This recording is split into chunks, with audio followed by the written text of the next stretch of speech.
Voilà, sans plus tarder, je ferai les annonces à la fin. J'aimerais qu'on ouvre la parole de Dieu. On a entendu tellement de chants, de louanges, et aussi Dieu nous a parlé, gloire à Dieu. Je crois qu'il veut aussi nous communiquer au travers de sa parole quelque chose. On va faire la suite de ce que l'on a étudié ensemble la semaine dernière. Vous vous souvenez de ce que c'était ? La louange. Le cantique de Moïse, au travers du texte du cantique de Moïse. Mais oui, effectivement, c'était la louange. J'aimerais reprendre ce texte avec vous dans Exode chapitre 15, verset 1er. On va refaire la lecture et on va voir la suite du message, la deuxième partie. Alors Moïse, Exode chapitre 15, verset 1er. Alors Moïse et les enfants d'Israël chantèrent ce cantique à l'Éternel. Ils dirent: je chanterai à l'Éternel, car il a fait éclater sa gloire. Il a précipité dans la mer le cheval et son cavalier. L'Éternel est ma force et le sujet de mes louanges. C'est lui qui m'a sauvé. Il est mon Dieu, je le célébrerai. Il est le Dieu de mon Père, je l'exalterai. L'Éternel est un vaillant guerrier. L'Éternel est son nom. Il a lancé dans la mer les chars de Pharaon et son armée. Les combattants d'élite ont été engloutis dans la mer Rouge. Les flots les ont couverts. Ils sont descendus au fond des eaux comme une pierre. Ta droite, ô Éternel, a signalé sa force. Ta droite, ô Éternel, a écrasé l'ennemi. Par la grandeur de ta majesté, tu renverses tes adversaires. Tu déchaînes ta colère, elle les consume comme du chaume. Au souffle de tes narines, les eaux se sont amoncelées, les courants se sont dressés comme une muraille, les flots se sont durcis au milieu de la mer. L'ennemi disait: je poursuivrai, j'atteindrai, je partagerai le butin, ma vengeance sera assouvie, je tirerai l'épée, ma main les détruira. Tu as soufflé de ton haleine, la mer les a couverts, ils se sont enfoncés comme du plomb dans les profondeurs des eaux. Qui est comme toi parmi les dieux, ô Éternel? Qui est comme toi, magnifique en sainteté, digne de louange, opérant des prodiges? Tu as étendu ta droite, la terre les a engloutis par ta miséricorde. Tu as conduit, tu as délivré ce peuple. Par ta puissance, tu le diriges vers la demeure de ta sainteté. Les peuples la prennent et ils tremblent. La terreur s'empare des Philistins, les chefs d'Édom s'épouvantent. Un tremblement saisit les guerriers de Moab. Tous les habitants de Canaan tombent en défaillance. La crainte et la frayeur les surprendront par la grandeur de ton bras. Ils deviendront muets comme une pierre jusqu'à ce que ton peuple soit passé, ô Éternel, jusqu'à ce qu'il soit passé, le peuple que tu as acquis. Tu les amèneras et tu les établiras sur la montagne de ton héritage, au lieu que tu as préparé pour ta demeure, ô Éternel, au sanctuaire, Seigneur, que tes mains ont fondé. L'Éternel régnera éternellement et à toujours. Amen, amen, gloire à Dieu. La semaine dernière, dans ce cantique de Moïse, première partie, notre proposition, c'était comment le chant à la gloire de Dieu vise-t-il à transformer mon cœur d'adorateur, à parfaire ma relation intime avec Dieu, à le transformer petit à petit en un cœur parfait d'adorateur, si je puis dire. Et on a démontré en fait la puissance du chant à la gloire de Dieu dans nos vies, des paroles à la gloire de Dieu, mais aussi comment le chant pouvait influencer notre vie spirituelle. Et c'est pas Noël, notre frère, chef de chant responsable, qui dira le contraire. Et donc, à partir de ce cantique de Moïse, qui est un chant spirituel de salut, apporté par Moïse et le peuple de Dieu, quel bénéfice et quelle influence mon cœur d'adorateur peut-il en retirer? Car Dieu ne désire-t-il pas que nous l'adorions en esprit, en vérité? Dieu ne désire-t-il pas faire un peuple d'adorateurs?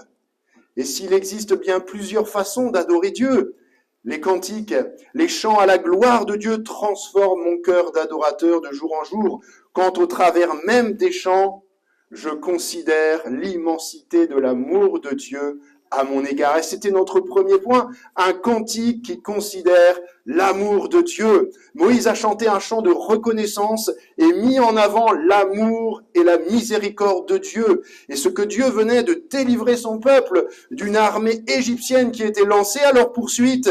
La délivrance était alors ensuite célébrée par le chant.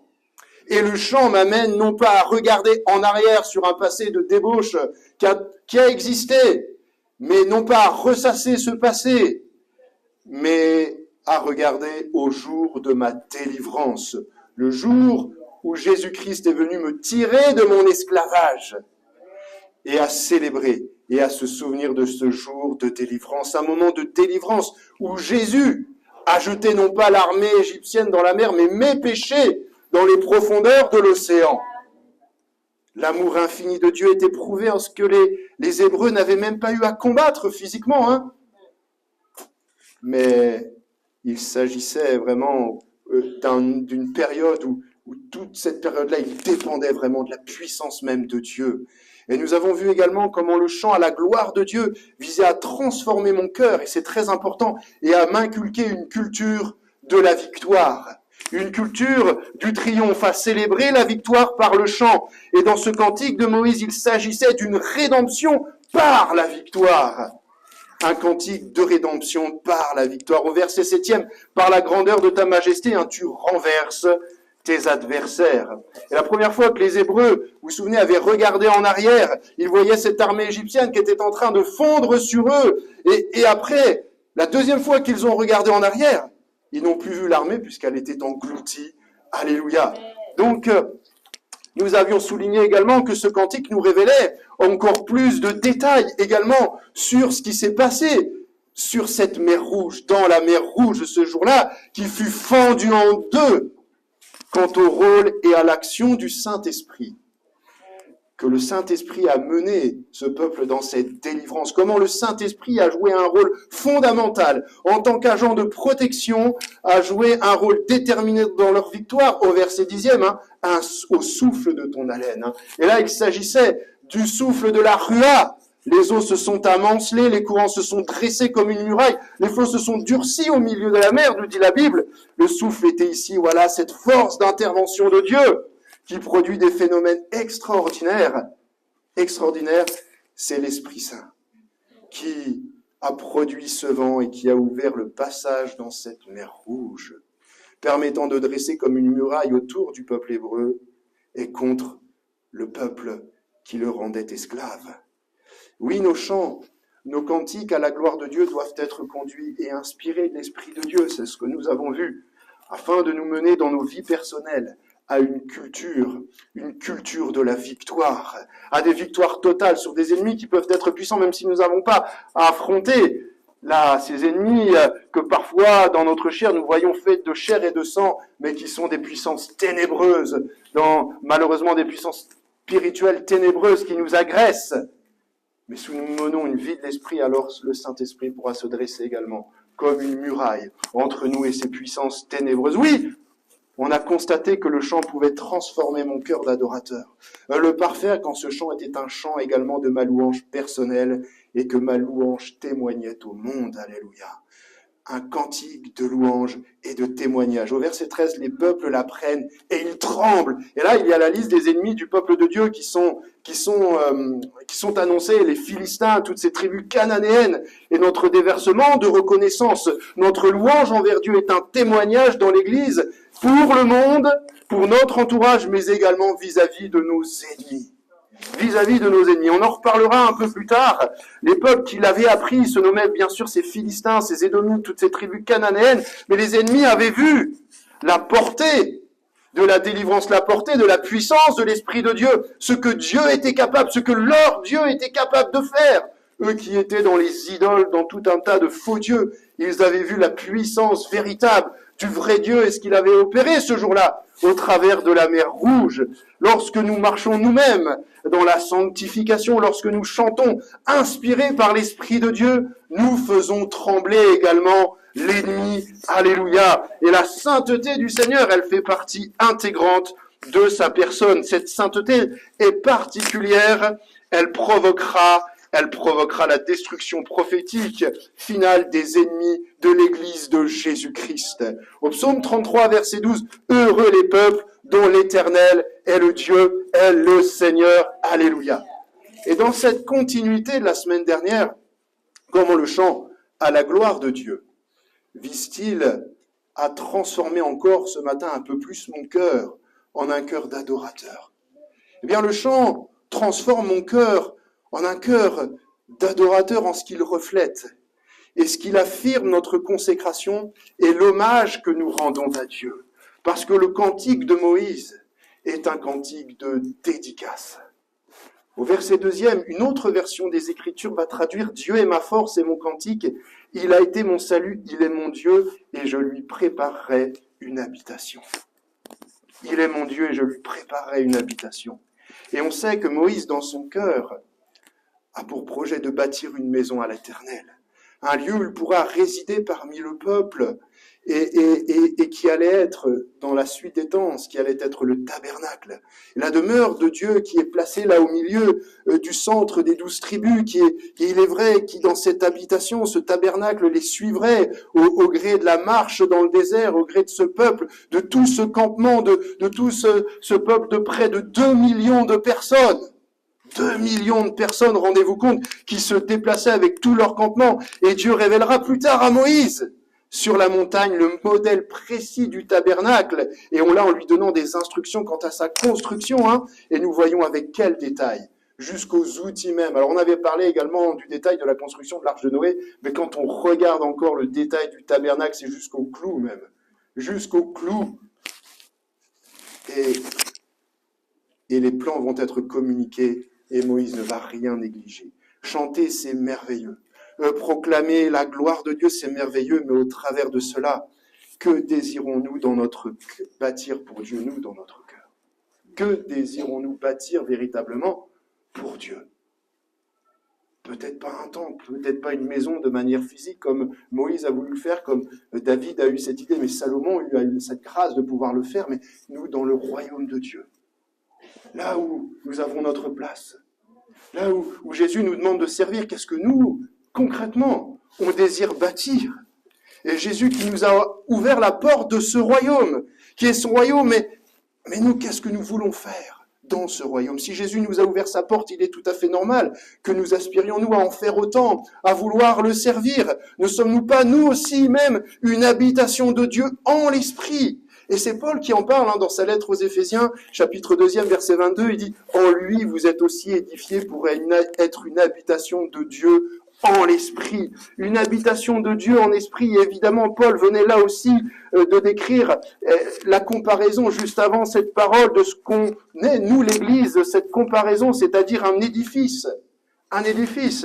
Et Paul insiste, vous êtes chacune une pierre vivante de cet édifice, Jésus-Christ étant la pierre angulaire, vous le savez très bien. Et Paul insiste par contre sur l'implication de chacune des parties, sans exception, parce que c'est le mot édifier, et qui signifie plus précisément ici, bâtir ensemble. Bâtir ensemble. Ce qui induit, on le verra tout à l'heure, une unité dans l'édifice. Et c'est aussi la vocation suprême de nous, frères et sœurs. C'est être une habitation de Dieu. Et cette habitation est en esprit, elle est spirituelle et dépend du Saint-Esprit. Et c'est la présence du Saint-Esprit qui fait la qualité de nos rassemblements, qui font la qualité de nos chants. C'est la vie de l'Église, tout simplement. L'objectif de sa construction, tout doit concourir à accueillir Jésus-Christ le mieux que l'on puisse faire. Et Jésus ne désire-t-il pas, lui, ardemment habiter et marcher au milieu de nous? Et c'est ce qu'il fait. Jésus n'a-t-il pas dit non plus, si quelqu'un m'aime, il gardera ma parole et mon Père l'aimera, nous viendrons à lui, alléluia, et nous ferons notre demeure chez lui. Évangile de Jean, chapitre 14, verset 23. Jésus, comme il l'a dit à ses disciples, il est allé également. Mais pas que pour ses disciples, pour moi, pour vous, il est allé faire quoi? Nous préparer une place, alléluia. À notre tour, préparons-lui une place, et que cette place soit en fait chaque jour de notre vie, par nos chants, par notre louange, la première place dans notre cœur. C'est indispensable que Jésus soit au centre. Et Moïse, dans ce cantique, va évoquer prophétiquement, au verset 17, la place. La demeure céleste qui nous est réservée. Tu les amèneras et tu les établiras sur la montagne de ton héritage, au lieu que tu as préparé pour ta demeure, ô Éternel, ô sanctuaire, Seigneur, que tes mains ont fondé. Un cantique qui annonce prophétiquement un héritage. Un héritage d'une promesse, c'était cette promesse pour les Hébreux, un cantique qui pour les Hébreux leur rappelait la terre promise qu'ils allaient avoir, que Dieu allait leur donner, avec les victoires futures contre vents et marées, contre des ennemis qui sont explicitement cités.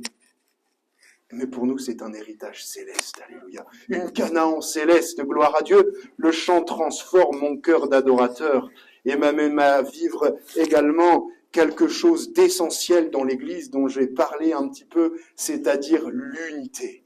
Il y a notre adoration, notre offrande personnelle par le chant, mais il y a notre adoration collective qui marque l'unité dans l'Église. Et le cantique de Moïse, s'il est un cantique de dédicace, il est aussi un cantique d'unité. Au verset 1er, nous revenons sur le début du premier verset de ce cantique. Alors Moïse et les enfants d'Israël chantèrent. Dire que Moïse n'a pas chanté tout seul. Et pourtant, on connaît la relation entre le peuple d'Israël et Moïse. Et elle ne fut pas toujours facile. Ils eurent de nombreuses divergences d'opinion. Ils surent s'unir pour reconnaître que l'Éternel les avait sauvés. Alors, il y a eu de graves désaccords quand même entre Moïse et le peuple. Un peuple qui allait même jusqu'à regretter l'Égypte, puisque 3 jours après notre lecture et de marche dans le désert, les premiers murmures vont retentir à cause des besoins essentiels, des besoins primaires que le peuple va ressentir, c'est-à-dire la faim, la soif. Et ils ont vite oublié qu'ils avaient chanté leur délivrance.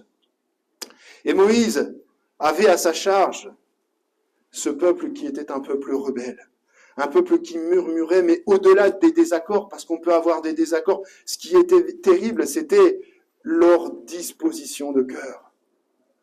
On peut comprendre qu'un peuple de 2 millions de personnes dans le désert, ce n'est pas facile.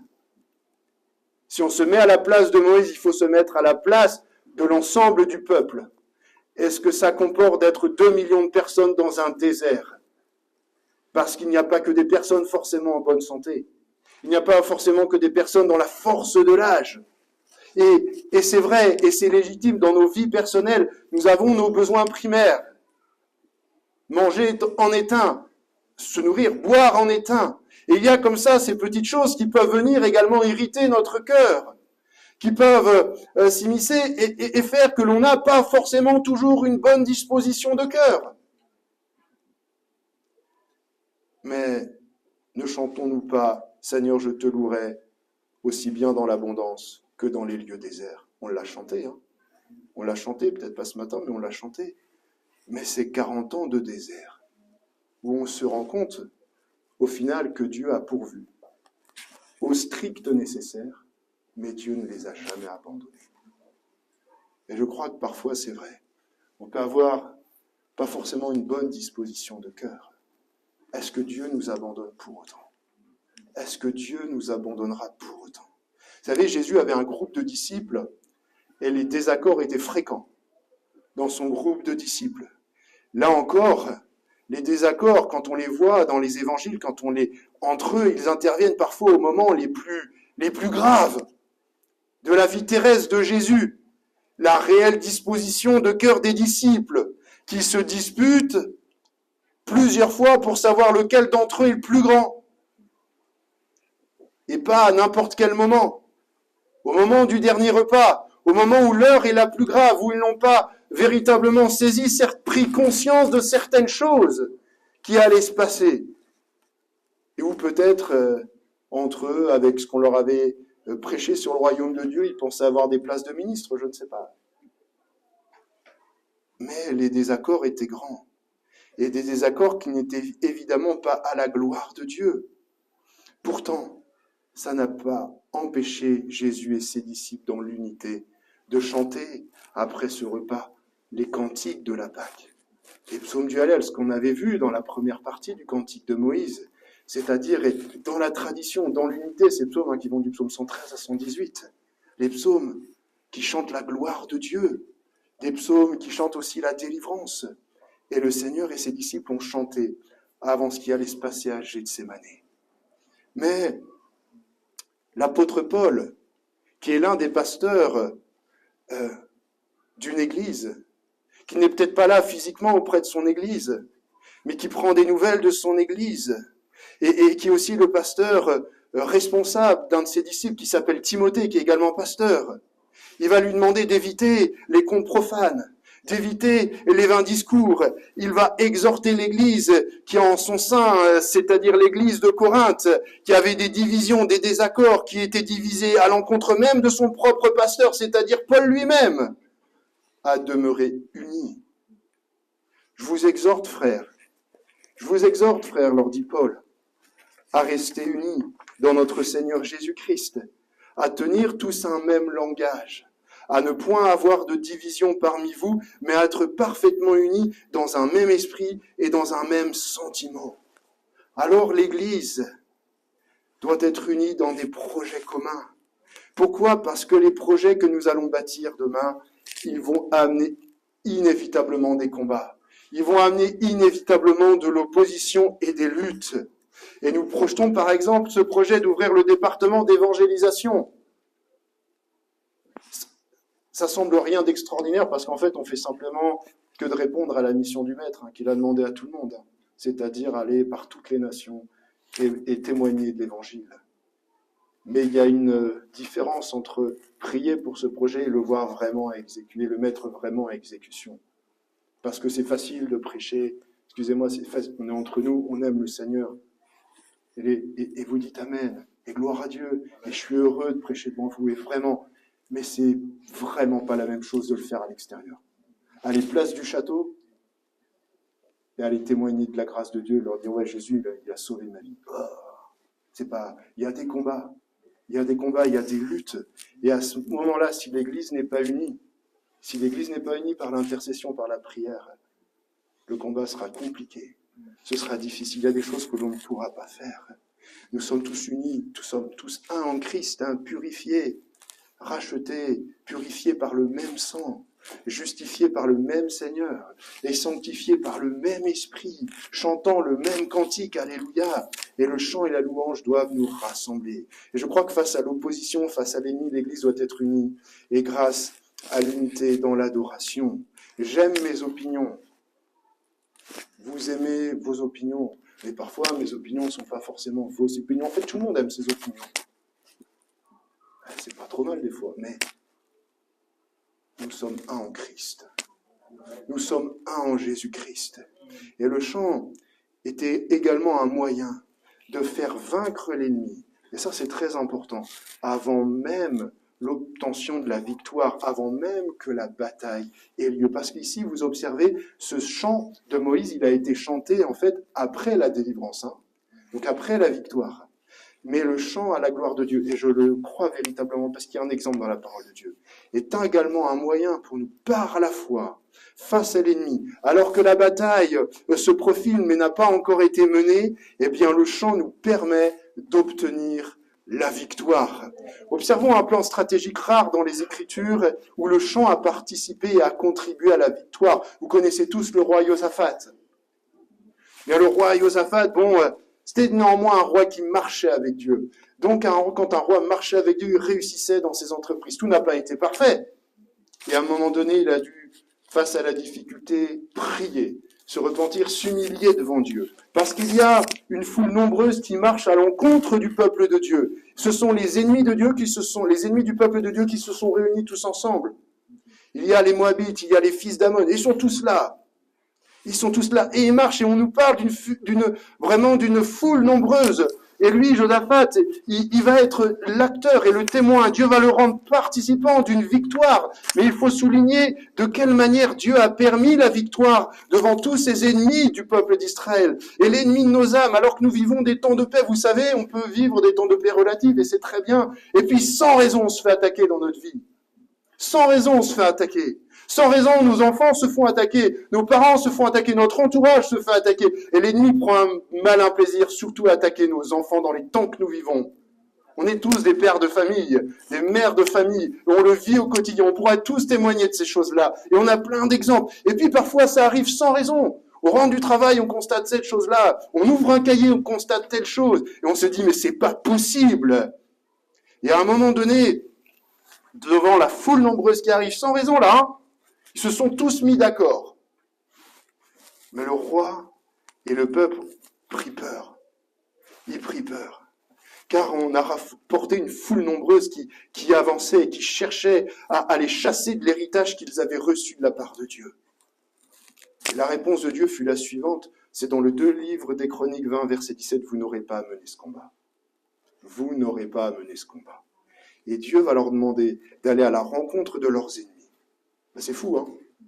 Après cette directive de Dieu, et cet instant, le texte va nous révéler que ce sont les louanges de la part des Koraïtes, c'est-à-dire des Lévites, qui étaient des familles consacrées au chant et à la musique sacrée, qui se firent entendre d'une manière très forte et qui très certainement influença la décision du roi qui était en train de se tenir devant Dieu, puisque en accord avec le peuple, dit la Bible, Josaphat désigna des musiciens qui, couverts d'ornements sacrés, célébraient l'Éternel tout en marchant devant l'armée et disaient « Louez l'Éternel ! Oui, sa bonté dure éternellement !» Et au moment où l'on commençait les chants et les louanges, l'Éternel plaça une embuscade contre les ennemis, contre les Ammonites, les Moabites, ses habitants montagneuses qui étaient venus contre Juda, et ils furent battus.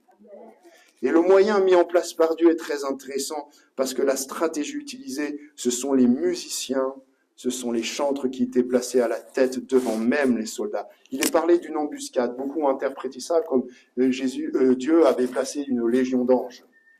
Peu importe s'il avait placé une légion d'anges, peu importe s'il y a eu de la confusion parmi les ennemis qui sont peut-être attaqués à leurs compatriotes eux-mêmes, et que ça a provoqué une discorde, et que ça a provoqué leur fuite. L'élément décisif ici, c'est et en accord avec le peuple. Le roi est en accord avec le peuple. C'était l'unité dans la louange et c'était l'unité dans la foi. Alléluia.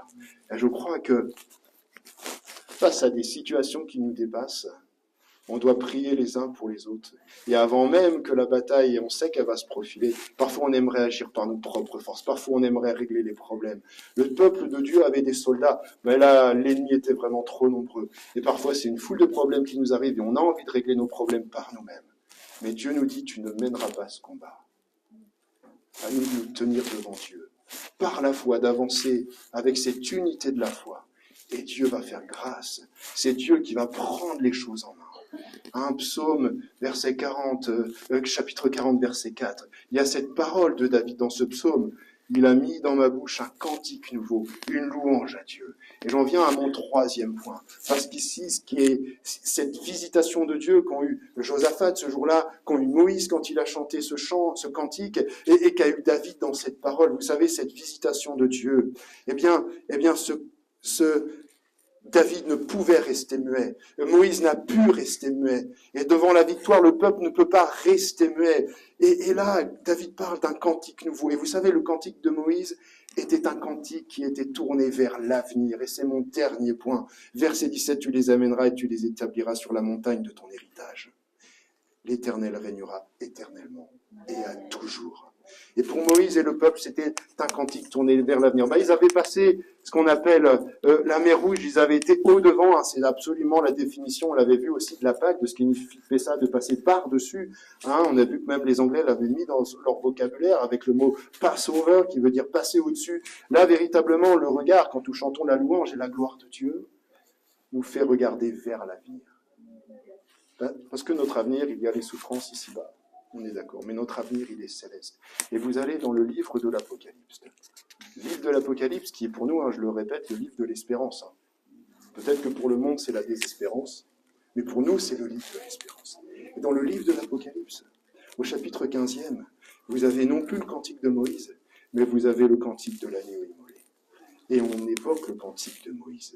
Et il chante le cantique de Moïse, le serviteur de Dieu, et le cantique de l'agneau en disant « Tes œuvres sont grandes et admirables, Seigneur Dieu Tout-Puissant. Tes voies sont justes et véritables, roi des nations. Qui ne craindrait, Seigneur, et ne glorifierait ton nom, car seul tu es saint, et toutes les nations viendront et se prosterneront devant toi, parce que tes jugements ont été manifestés. » Et on a lu le cantique de Moïse, hein, qui est le serviteur de Dieu, et le cantique de l'agneau, qui est le rédempteur. Alléluia. Et ce cantique, qui va le chanter? Ce sont les rachetés. Ceux qui auront cru en Christ. Et vous savez, sur quoi ils vont se tenir, les rachetés, c'est la vision qui est offerte, qui est révélée à l'apôtre Jean, qui nous est révélée sur une mer de cristal. Et là, l'homme se tient debout. Les rachetés se tiendront debout sur une mer de cristal. C'est pas tout le monde qui peut se tenir debout sur une mer de cristal. L'image est belle parce que c'est une mer qui est mêlée au feu. On sait ce que symbolise la mer. Et avec quoi Dieu a rendu ses jugements dans la parole de Dieu, avec l'eau, bien souvent avec la mer. Ici, elle est mêlée au feu, mais nous n'aurons pas à craindre ça. ni les 144 000, ni les 24 vieillards, ni nous qui avons accepté Jésus, parce qu'on sera tous rassemblés, nous n'aurons pas à craindre ça. Par contre, seront engloutis ceux qui n'ont pas accepté le Seigneur dans leur vie. C'est une réalité. J'aimerais pour notre consolation ici-bas, parce que ça c'est plus tard, vous dire que oui, il y a les épreuves maintenant que nous vivons sur la terre, il y a les souffrances ici-bas, dans ce ciel de gloire, il n'y aura plus ni larmes, ni cris, ni douleur, alléluia. Alors ici-bas, je vais vous dire cette vérité fondamentale biblique, c'est que Dieu nous donne encore la possibilité même de marcher sur les eaux. Pierre ne l'a-t-il pas fait? Pierre ne l'a-t-il pas fait? Sortant de la barque. Pourquoi Pierre a réussi? Parce qu'il a regardé toujours vers Jésus. Et on sent que les choses vont se corser pour Pierre, qu'il va s'enfoncer dès lors qu'il a commencé à se soucier du vent, dès lors qu'il a se soucier des éléments extérieurs. C'est là que Pierre s'enfonce. Mais tant que Pierre regarde à Jésus, eh bien il marche sur l'eau. Et là on n'est pas dans la gloire céleste, hein. On est sur le lac de Galilée, on est sur la terre ferme, je veux dire, entre guillemets, mais on est dans les temps actuels. Et Jésus nous offre la possibilité, si nous regardons, si nous fixons la croix, de marcher sur les eaux. Et j'aimerais terminer par ce verset, tout simplement. C'est le prophète Ésaïe, vous le connaissez. Je me lâche jamais de le lire, hein, chapitre 43, verset 2. Si tu traverses les eaux, je serai avec toi. Et les fleuves, ils ne te submergeront point. Si tu marches dans le feu, oh, les eaux et le feu sont encore associés, tu ne brûleras pas et la flamme ne t'embrasera pas. Je crois que ce matin, ici-bas, il va falloir qu'on apprenne à marcher sur les eaux.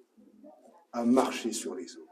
Mais on ne pourra le faire qu'en regardant Jésus dans les yeux, droit dans les yeux, et sans regarder ce qui se passe autour. Il y a des situations qui nous font nous écarter de la croix, qui nous font nous écarter de Jésus, et c'est là qu'on va s'enfoncer. Regardons droit vers le ciel. Et nous marcherons sur les eaux, mes frères et sœurs. Que Dieu vous bénisse ce matin. Que Dieu bénisse nos vies. Je sais que ce n'est pas... Il y a des épreuves, il y a des choses qui ne sont pas faciles. Mais le Seigneur nous aidera à les traverser, il les traversera avec nous.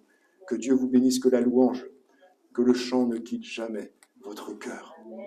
Chantez la gloire de Dieu. Quand j'ai des... Vous savez, on nous demande souvent, comment on fait pour prier des... Eh bien, le chant, inspiré de l'Esprit de Dieu, à la gloire de Dieu, est un moyen de communiquer avec Dieu. C'est aussi un moyen de prier, de se mettre en prière, d'avoir sa relation intime avec Dieu. Quelle grâce, quand j'entends mon frère de dire, je peux chanter des chants à la gloire de Dieu la semaine, mais quel privilège, quelle grâce, que Dieu le bénisse. Merci pour les musiciens, merci pour les chants de ce matin, qui nous ont conduits, qui ont cette responsabilité, parce qu'ils nous apportent, notre semaine peut changer, alléluia. Notre semaine peut changer. Et notre semaine va changer. Si elle était mal engagée, le dimanche, premier jour de la semaine, si elle était mal engagée, elle va changer, alléluia, par la grâce de Dieu. Je vais inviter, on va peut-être finir par un chant, parce que justement nous aimons chanter le Seigneur, et il n'était pas possible de finir les cantiques de Moïse sans chanter. Et peut-être qu'il y en a qui ont des problèmes, des soucis, qui ont besoin de la grâce de Dieu, qui sont justement comme ça, entre deux eaux. Mais Jésus-Christ nous permet de marcher sur les eaux. Plaçons au centre de nos vies, là où parfois il y a nos soldats qui sont armés jusqu'aux dents, plaçons la louange, plaçons l'adoration comme le peuple ce jour-là l'a fait. Ils étaient un, restons unis, l'église de Jésus-Christ, l'église locale de Rezé. Que Dieu vous bénisse. Alléluia. Notre Père, te prions, Seigneur. Et ceux qui ont besoin de la grâce de Dieu, dans leur corps, dans leur vie, puissent se lever, on va prier ensemble. Notre Père, nous te prions vraiment afin que tu bénisses, que tu fasses grâce, Seigneur, à celles et ceux qui ont besoin d'une grâce particulière, d'une visitation, Seigneur, de ton esprit maintenant sur leur corps qui est malade, sur leur cœur qui peut-être est blessé. Tu interviens également, nous le savons, de ta toute-puissance dans les familles, auprès de nos enfants, auprès des membres de nos familles qui sont inconvertis, Seigneur. Nous te prions d'agir également à l'extérieur, que notre louange, que notre adoration ce matin puisse être le témoignage, Seigneur, de ce que nous vivons réellement avec toi.